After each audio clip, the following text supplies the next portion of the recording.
Good day all, and welcome back to Water Moon Cards and the DROPM78 Tarot Challenge, Day 74 with the Star. Houston gives us the very common keyword of hope for this card and signifies that it represents ascension to the celestial realm out of the earthly one.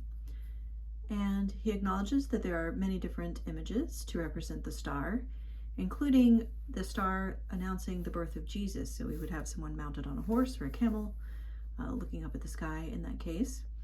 Here we have Houston's model from the Milanese original, and says that that card has a figure that lacks breasts and is arguably male. And so he has drawn this figure as a male. He's also added the dolphin, an allegorical symbol of hope, which I assume comes from the fact that dolphins tend to stick near the shore, and so if you are a ship lost at sea with poor visibility and you see a dolphin, that's a good sign that you're approaching land.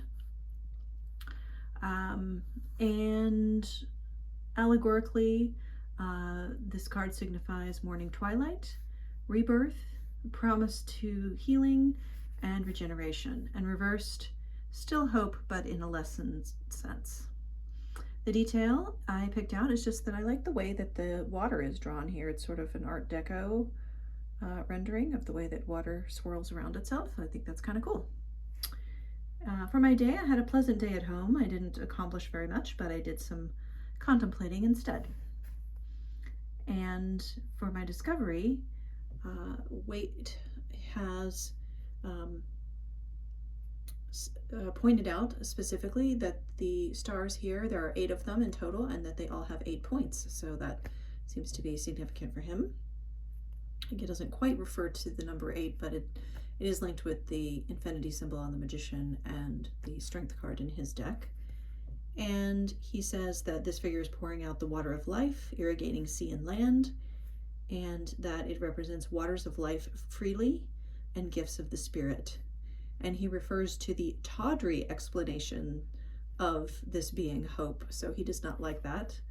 And I think that's kind of funny.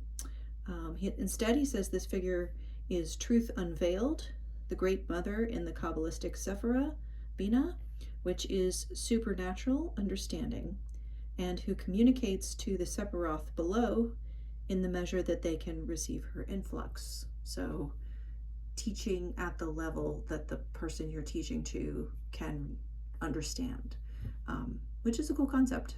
And I'll come to that later on. All right, have a great night, and I'll see you tomorrow. Bye-bye.